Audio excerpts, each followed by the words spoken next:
Okay, guys, welcome to this week's lecture. So, today we're going to talk about sport and exercise in adolescence. So, in part one, we'll talk about the period of adolescence and how it influences our health and behaviors across the lifespan. We'll discuss the physical activity trends in Australian adolescence. We'll go through pathway C of the conceptual model that we introduced last week, and we'll also talk about body image. I've just made that a separate part because it is quite a big topic in this adolescence time period. And then in part 5, we'll discuss pathway D of the conceptual model. So adolescence, it's this critical link between childhood and adulthood. And the actual definition of adolescence and the time periods varies across countries and across cultures. But generally it begins with the onset of puberty and it ends with this adoption of adult social roles and responsibilities. So being independent and taking up those adult responsibilities. It's a period of pretty significant physical, emotional, and social change, and it may present many new health risks. So we saw back in our very first lecture that adolescence is defined as from approximately 12 years of age to 18 to 20 years. Now, this is the definition that we'll use throughout this lecture. However, with puberty beginning earlier in today's society, and also marriage and other social transitionings happening later, the period of adolescence has been lengthening. So people are older when they're moving out of home and taking up those adult roles. So it's been suggested that in today's society, a better definition of adolescence would be from approximately 12 to up to 24 years old when we start taking on those adult responsibilities. So adolescence is one of the greatest periods of rapid development that occur across the lifespan. It probably comes just behind infancy. So the behavioral patterns established during these periods help determine a person's health status and their risk of developing chronic diseases during their lifespan, during adulthood. So there's some important health and social problems that appear during adolescence, and these include but aren't limited to things like substance use, smoking, STIs, unplanned pregnancies, suicide, academic problems, nutrition and weight conditions, and also mental health disorders. Many of the risky or negative health behaviors begun in adolescence can have lifelong consequences. So risk-taking behaviors in adolescence include things like cigarette smoking, alcohol consumption, unhealthy diets, and physical inactivity. So risky behaviors during adolescence, they're not only due to the limitations in brain development that we've spoken about previously, but they're also due to a lack of experience with adult behaviors. So we know that you learn from experience, right? You understand how to cope with things after doing it once wrong and figuring out the right way. So it's been found that 70% of premature adult deaths are due to behaviors begun in adolescence, things like smoking or excessive drinking. Research has also showed that 90% of adult smokers began smoking before 20 years of age. So adolescence, it's a really important time period for beginning either a healthy or unhealthy adult life. And adolescents are particularly sensitive to influences from their social environments. Because individuals in this period are going through a lot of transition, their families, peer groups, schools, and even their neighborhoods can promote or hinder a young person's health or well-being. Now, families have a big influence on adolescent health. So teenagers who have good communication with their families or with an adult are less likely to engage in risk-taking behaviors like smoking or excessive alcohol drinking. Additionally, it's been found that parents who supervise or are involved in the adolescents' activities help to promote a safe environment for them to explore different opportunities. For example, this is seen a lot with social media. So some parents are very heavily involved in how their child uses social media, and others give their teenagers a lot more independence on social platforms. Schools also play a big role in promoting adolescent health. So student health and academic achievement are linked. Healthy students are essentially more effective learners. Academic success and achievement also strongly predict overall adult health outcomes.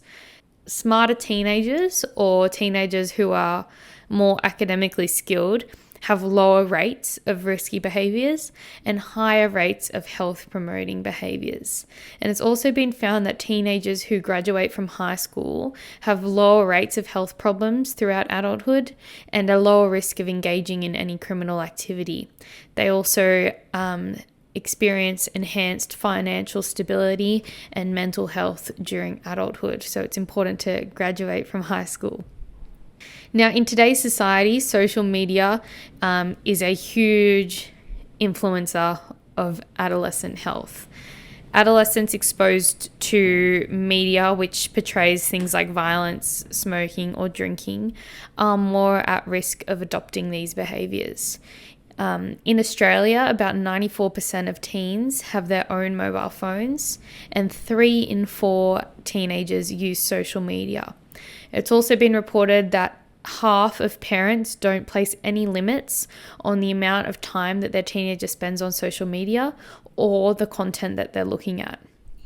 Social media, it also increases the risk of cyberbullying and depression. However, it is important to mention that social media use can offer important benefits to adolescents, such as social communication, education, and entertainment as well. Now, adolescence is a really crucial period for developing and maintaining social and emotional habits important for mental well-being. These include things like good sleeping patterns, regular exercise, coping skills, and interpersonal skills. So factors that can contribute to mental stress during adolescence include a desire for more independence, pressure to conform with your peers, and exploring your sexual identity. So half of all mental health conditions start by age 14, and it's been suggested that 75% of lifetime mental health conditions or disorders have their onset before 25 years of age. So adolescence is the peak age of mental health condition onset. So basically, if you can get through adolescence without having or experiencing any significant mental health issues, you're probably on a good track for not experiencing any serious mental health issues across the lifespan. Now, if we have a look at the mortality of adolescents in Australia, here we see the top 5 causes of death for all age groups, and having a closer look at this 15 to 24-year-old age period, which we would say is, includes most adolescents, we see that suicide is the number 1 cause of death, with motor vehicle or transport accidents coming in second. So promoting psychological well-being is really critical during adolescence. Now, what we've seen in this part of the lecture is that during adolescence, individuals establish patterns of behavior. These can be related to diet, physical activity, substance use, or sexual activity, many more behaviors as well. And these behaviors can either protect an individual's health or put their health at risk now and in the future. So adolescence, it's a really critical period for laying down the foundations of good future health. All right, now let's have a look at the trends in physical activity and exercise participation in Australian adolescents. So for reference, here are our guidelines for the physical activity and sedentary behaviour. Individuals aged 5 to 17, this includes people who are in primary and high school. So this would include children as well as just adolescents. So from 5 years old, we're including children in these guidelines. And we also know that adolescence normally extends further than 17 years of age. So just keep in mind that these guidelines cover both children and adolescents, but we're going to talk just specifically about adolescents for the rest of this part of the lecture. So this age group, it's told to do 60 minutes of moderate to vigorous physical activity per day, no longer than 120 minutes of screen time. They're told to break up long periods of sitting and to partake in muscle strengthening activities 3 times a week. Now, this doesn't necessarily mean going to the gym and lifting weights, but we'll look at some examples of muscle strengthening activities for adolescents soon. So I asked you guys way back in week 1 how many Australian adolescents meet the physical activity guidelines. Most people said it was either 18% or 48% of adolescents meeting those guidelines. However, it's quite shocking to actually find out that only 8% of adolescents meet the current physical activity guidelines. So I think it was only 11% of you that got that question correct. So this equates to around 1 in 10 adolescents aged 13 to 17 now meeting the physical activity guideline of 60 minutes of exercise per day. 1/5 of the adolescents meet the sedentary screen-based behavior guidelines, and most shockingly of all, only 1.9% of adolescents met both the physical activity and sedentary behavior guidelines. So this age group, it's also recommended to do muscle strengthening activities 3 times a week. And the findings from the Australian Institute of Health and Welfare report suggests that 63% of adolescents completed no strength-based activities. So only 1.5% of Australian adolescents meeting the recommended amounts of both physical and strength-based activity. Now, the proportion of adolescents meeting both physical activity and sedentary screen-based behavior guidelines decreases with age, from 3.7% of 13 to 14-year-olds down to 0.7% of 15 to 17-year-olds. So we can see in this figure that there's also a massive drop-off in those meeting the guidelines from childhood to late adolescence. Now, the proportion of boys and girls aged 13 to 17 who met the physical activity guidelines were similar, about 8.4% for boys and 7.2% for girls. However, a lower proportion of boys met the sedentary screen-based behavior guidelines. So 15% of boys compared with 26% of girls. Now, parents commonly report video games being the cause of this difference, so boys want to play their video games. However, I think it will be interesting to see what happens in the near future with the introduction of all of these new social media platforms like Instagram and TikTok. We'll see if the girls end up matching the boys in those meeting the sedentary guidelines. If we look at the time actually spent on these activities, adolescent boys spend an average of 1 hour and 18 minutes per day on physical activity, and this equates to about a 22-minute difference between boys and girls, so girls are 56 minutes per day. In terms of sedentary time, boys are spending 3 hours and 5 minutes per day on sedentary activities, and girls are spending about 2 hours and 41 minutes per day on sedentary activity. And here are some of the most common sports for 13 to 14-year-olds. So this is early adolescence. The top 3 including soccer, netball, and basketball. And the main reason that 13 to 14-year-olds don't participate in sport or exercise is because that they don't like physical activity or they're not interested in sport. It might not be a priority to them, or they don't have enough time. Often in this age group, parents and school teachers prioritize academic achievement over participation in sport or exercise. So they often view physical activity as more of a leisure activity rather than a health necessity. And if we looked at older adolescents now, so 15 to 17-year-olds, we still see that soccer is the number 1 spot. However, there's this introduction of more individual modes of exercise like going to the gym or jogging. So As we move through adolescence, we have more independence in those later years, and perhaps that's the reason why we see these more individual type activities appearing in the most common sports.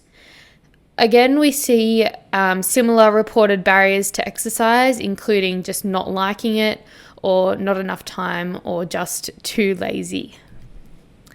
Now, as children grow into adolescence, their patterns of physical activity change quite a bit.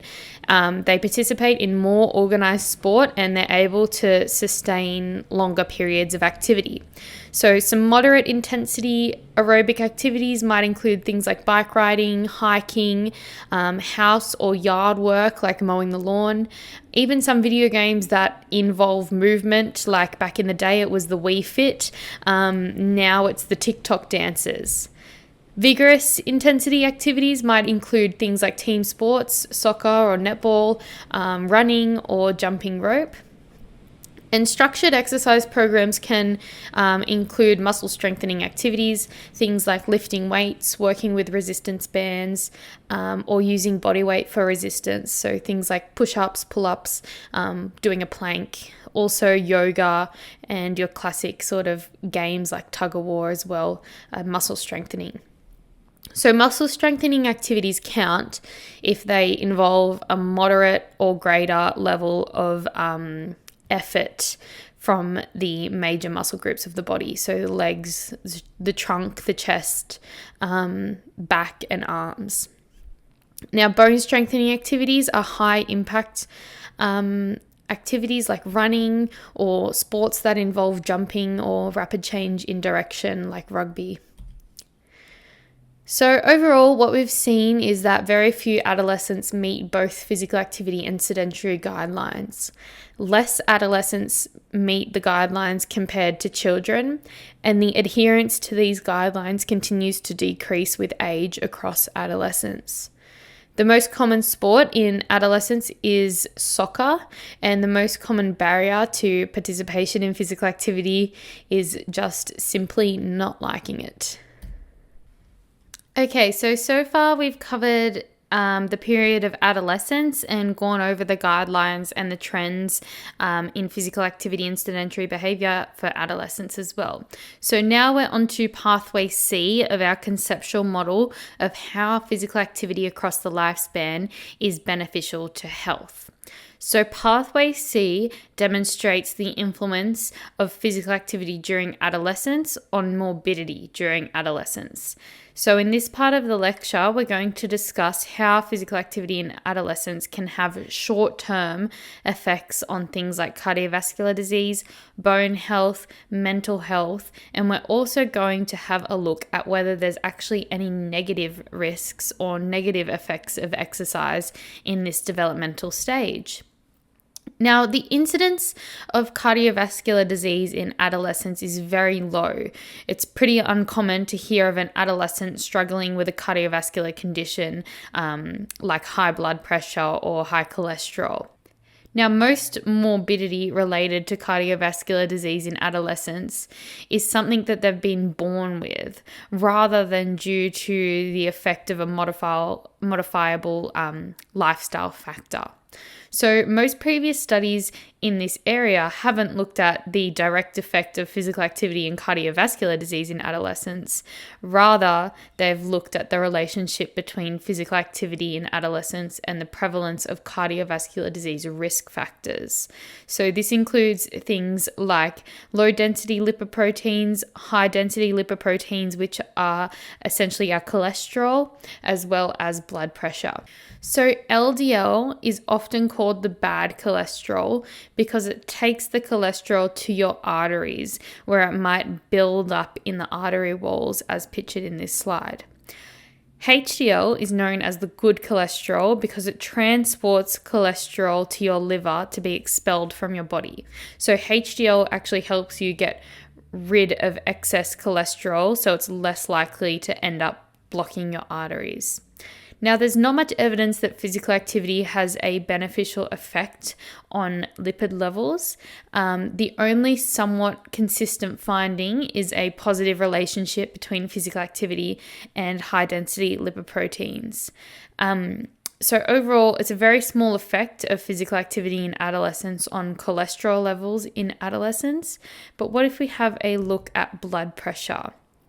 Now, the role of exercise training in reducing blood pressure in adolescence has been well studied, and the findings are very similar to what we see in adult populations.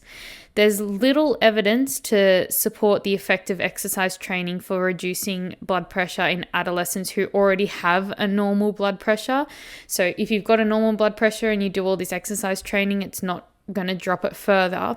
However, in adolescents with a high blood pressure, in hypertensive adolescents, aerobic exercise has shown pretty consistent results in reducing both systolic and diastolic blood pressures, but importantly, it doesn't reduce it to completely normal levels.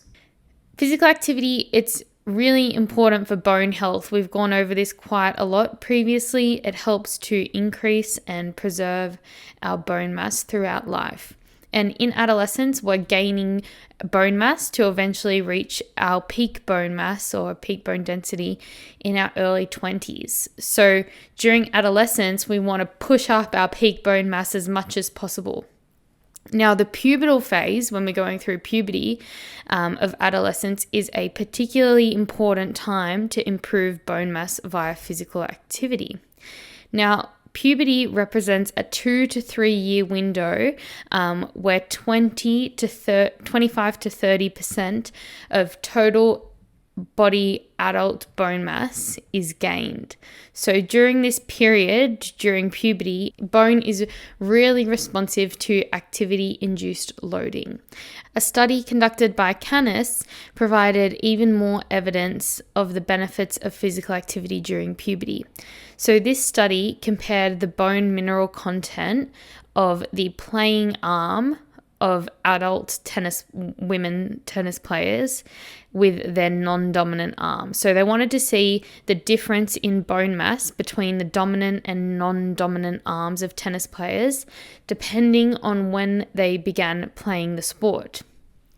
Now, most regular people who aren't playing tennis have about a 3 to 5% difference in their dominant and non-dominant arm.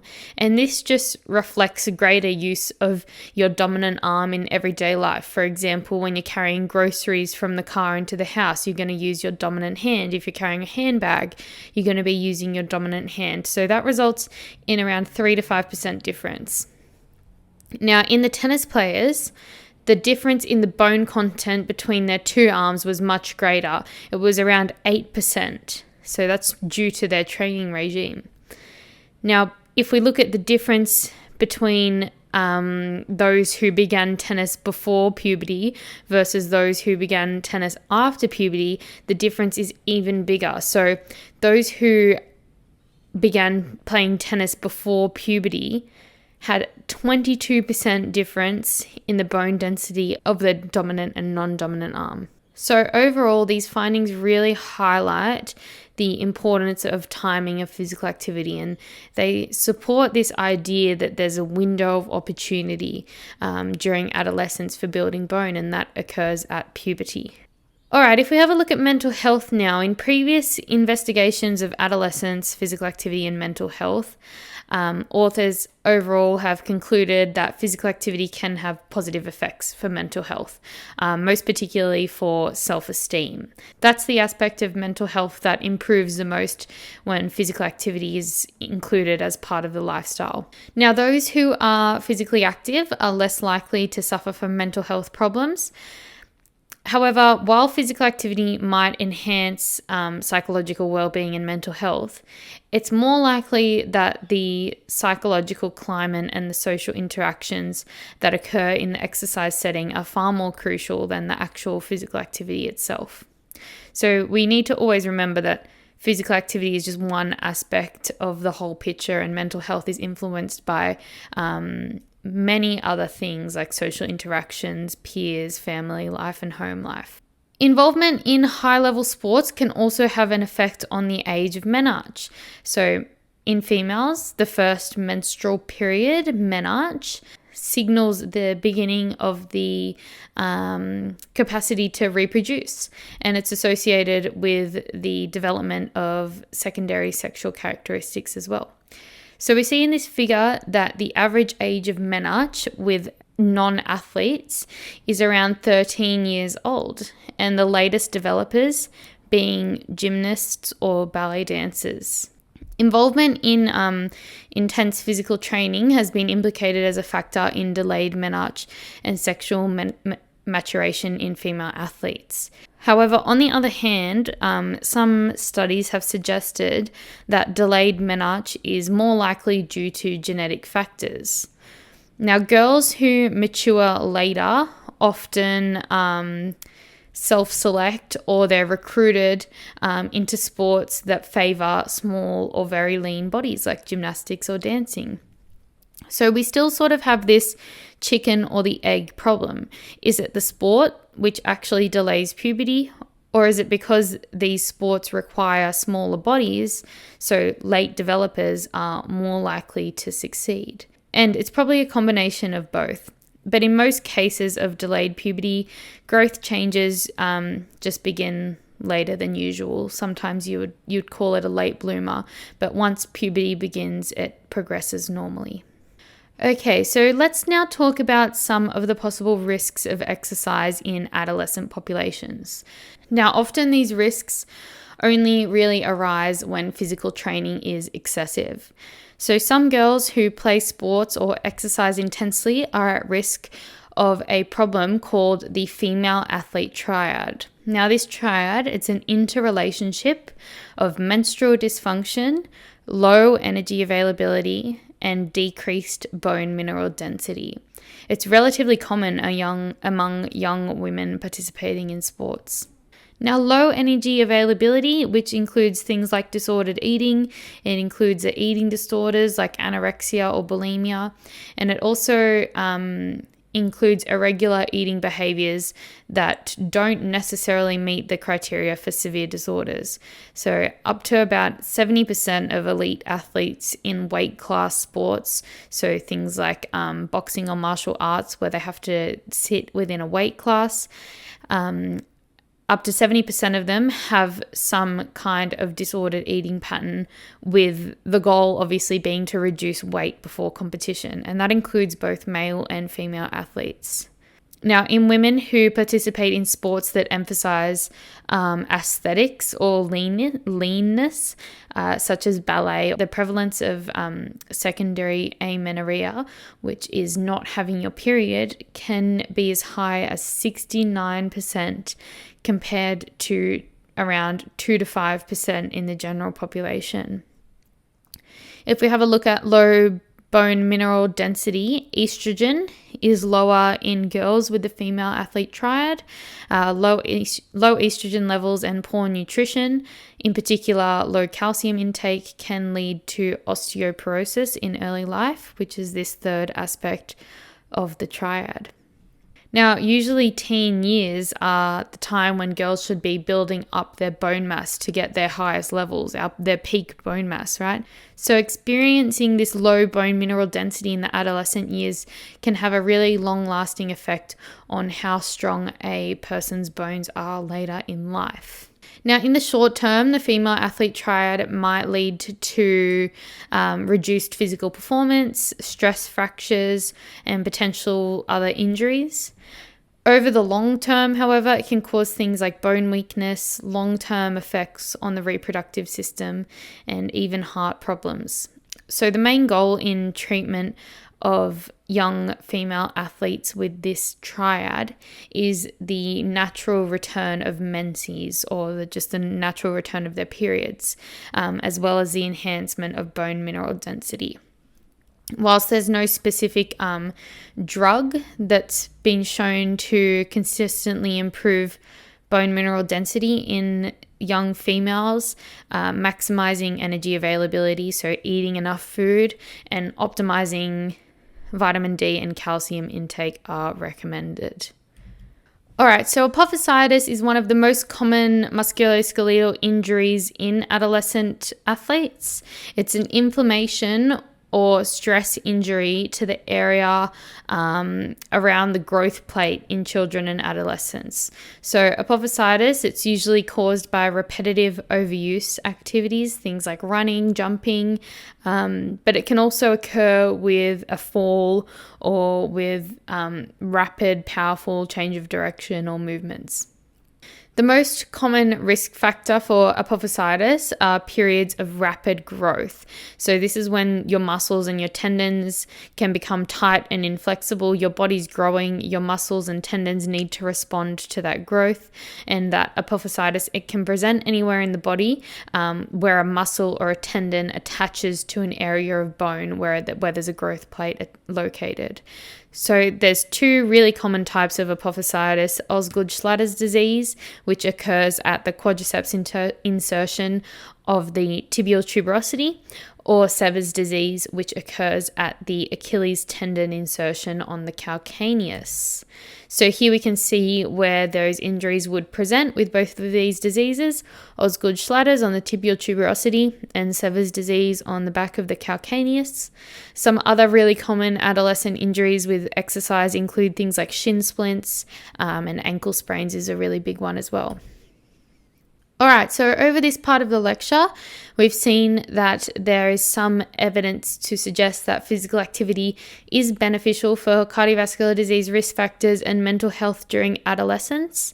However, it's important to recognize that health and chronic diseases are very multidimensional.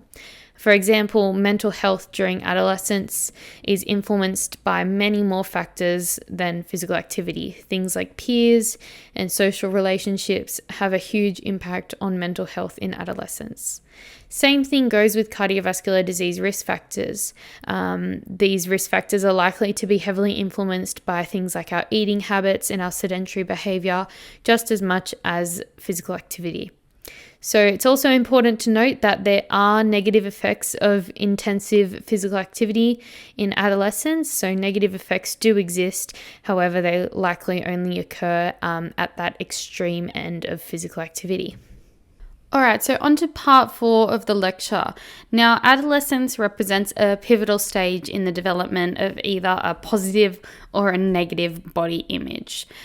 During the teenage years and during puberty, there are many transitions that affect a person's body shape, weight status, and appearance. So body dissatisfaction is very prevalent during adolescence and early adulthood. Now, our body image, it includes how we perceive, think, feel, and act towards our bodies. And it's not surprising to find out that in Australians aged 11 to 24, approximately 28% of males and 35% of females are not satisfied with their appearance. Now, having an unhealthy body image is associated with obesity and physical inactivity, and it also plays a large role in the development of eating disorders like anorexia, bulimia, and binge eating in adolescence. So some people are surprised to find out that there are quite a lot of males who suffer with body image issues as well as females. So there's not too much of a difference between the amount of males and females that are dissatisfied with their bodies. That being said, males and females do experience body dissatisfaction differently. So around 98% of women who have a negative body image want to lose weight, and it's only around 2% of females who are trying to gain weight. Whereas for males, it's about 50-50. So around 50% of males want to lose weight, and then around 50% of males actually want to gain weight. Now, although both males and females during adolescence experience these pressures to conform to lean body ideals, there's a greater social stigma and stronger psychosocial consequences for females with negative body images. So in today's society, the causes of a negative body image are more prevalent than ever. With the widespread use of social media, there's things like Facetune and filters. The more time that you spend on social media, the more likely that you are to actually develop a negative body image. Teasing also contributes to negative body image and also weight status. So if you're underweight, overweight, or obese, you're more likely to be dissatisfied with your body, which I guess that makes sense. And then finally, your beliefs. So many young girls think that thinness is critical to being perceived as attractive by the opposite sex. And this works in the same way with many males. So many males believe that muscularity is required to be attractive. And when you're scrolling through Instagram and it's picture after picture of people, looking like this, it's definitely hard not to compare yourself. Actually, Gymshark is a good example because classically they've promoted this ideal body shape of extreme leanness and muscularity. However, more recently they've been introducing some different body types into their marketing. Now, this picture caused so much controversy on their page. The comments on this Instagram post will actually make you lose faith in humanity. Most of the offensive comments I noticed had been deleted, but here's an example. So, won't buy any more products from Fat Shark after this post. Unfollowed. Now, obviously, this is from a troll account, but it's got almost 1,000 likes. So no wonder body dissatisfaction has become increasingly prevalent after the introduction of social media. So this results in a really bad cycle because the people who have poor body image are actually likely to avoid physical activity. This can be due to individual factors, such as being embarrassed about lack of fitness that's associated with excess weight, social barriers like feeling as though you're going to be excluded or teased like the girl on the Gymshark page was, and environmental barriers. This includes things like a lack of privacy at the gym or feeling like the gym's really intimidating. So there definitely needs to be work done to remove these barriers and to help promote physical activity among all individuals. Now, body dissatisfaction among adolescents is the strongest predictor of disordered eating. Around 16% of adolescent girls and 7% of adolescent boys have used at least one potentially dangerous method of weight reduction, and includes things like starvation, vomiting or purging, or laxative abuse. So it's also been reported that those who diet frequently are 75% more likely to experience depression. Now, in terms of treating eating disorders, exercise has been found to be more effective than cognitive behavioral therapy in reducing this pursuit of thinness or changes in body composition or frequency of binging. Exercise is also more effective in reducing purging and laxative abuse in bulimic females. And this is likely in part due to the large effect that exercise has on self-esteem. So what we've seen here in part 4 is that adolescence is a really critical period for body image development because of the various social, cultural, physical, and psychological changes that occur between the ages of 12 and 18. Consequences associated with having a negative body image for adolescents include avoiding physical activity and eating disorders. Another big consequence that we haven't spoken about is excessive exercise or exercise addiction as well. Therefore, overall, the promotion of healthy body image really should be integrated across all interventions aimed to address obesity, eating disorders, and other health-related concerns among adolescents.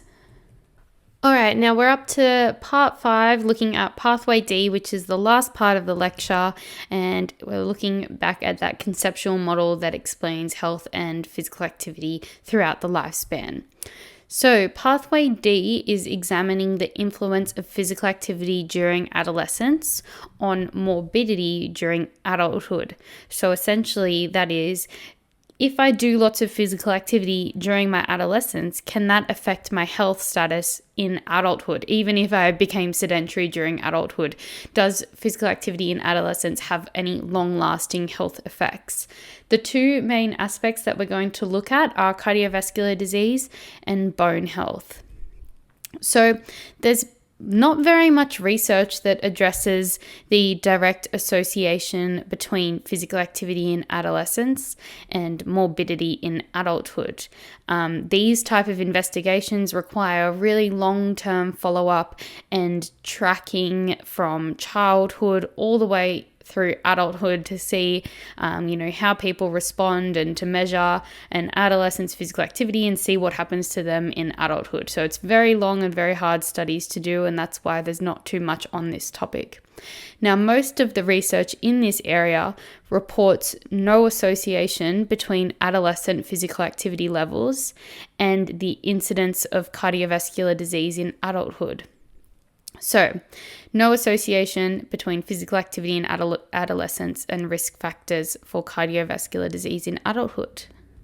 Now, these results sort of led to the notion that physical activity gains are lost easily and that formerly active people would present similar morbidity risks as those who were consistently sedentary throughout their lifespan. Now, to answer these questions, we need to look at things from a different perspective. If we see that physical activity during adolescence doesn't really have any long-lasting positive health effects in adulthood, what about sedentary behavior? Could sedentary behavior in adolescence have any long-lasting negative effects in adulthood related to cardiovascular disease? So in a study by Hancock's, they assessed around 1,000 adolescents. They followed them all the way into adulthood. And what they wanted to know was that if television viewing time in adolescence was associated with any negative health consequences in adulthood. What they found was that greater television viewing in adolescence was significantly associated with negative health indicators. This included things like overweight, poor cardiorespiratory fitness, cigarette smoking, and raised cholesterol in adulthood. You can see in the figures on the right-hand side here, the participants were grouped into how many hours they spent watching television on a weekday. So either less than 1 to 2, 2 to 3 hours, or over 3 hours of television viewing per night. And we can see here that those with the greatest amounts of television viewing had the highest incidence of overweight, poor fitness, smoking, and cholesterol during adulthood. So these results overall suggest that excessive television viewing might have long-lasting negative or adverse effects on cardiovascular health. Now, it's important to mention that several childhood behaviors could explain the association between television viewing and health, the most obvious of these being physical inactivity and poor diet. However, if we assume that TV viewing in adolescence is associated with adult health, these results actually indicate that 17% of overweight, 15% of raised cholesterol, 17% of smoking, and 15% of poor cardiorespiratory fitness could be attributed to exceeding that 2 hours a night of television viewing. If you have a look at cancer now, there's evidence to suggest an association between physical activity in early life and breast cancer risk in adult women. So during adolescence, breast tissue undergoes substantial cell growth. So it's thought that it might be an important time in relation to breast cancer. Many of the risk factors for breast cancer can't be modified. It's things like your age at first menarche, and your family history. Now, these things can't be changed, but increasing physical activity levels can be modified and therefore could have a really positive effect on breast cancer incidence.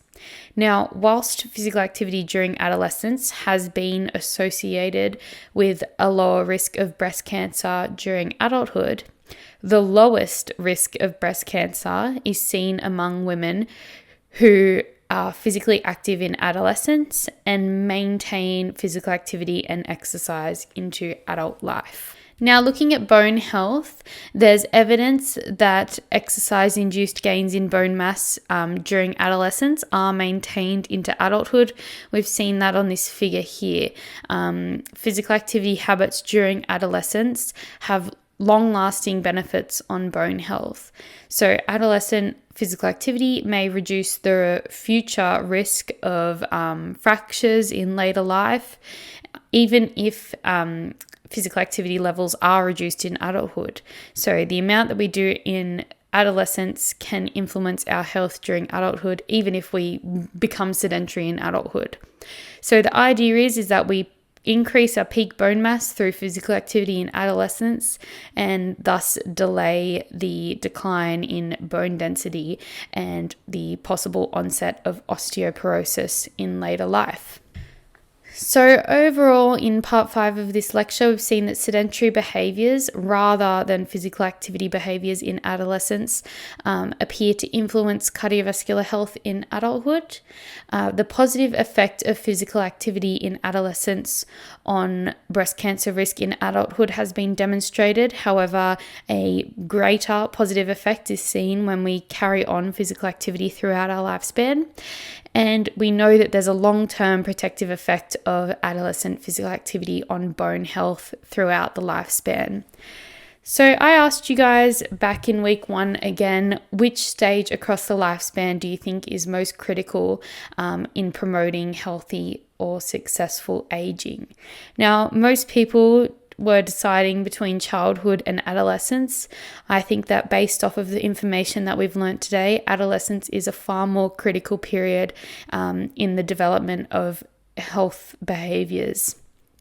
We've seen that the behavior that we initiate during adolescence is more likely to track on through adulthood and older adulthood compared to the behaviors that we begin in childhood.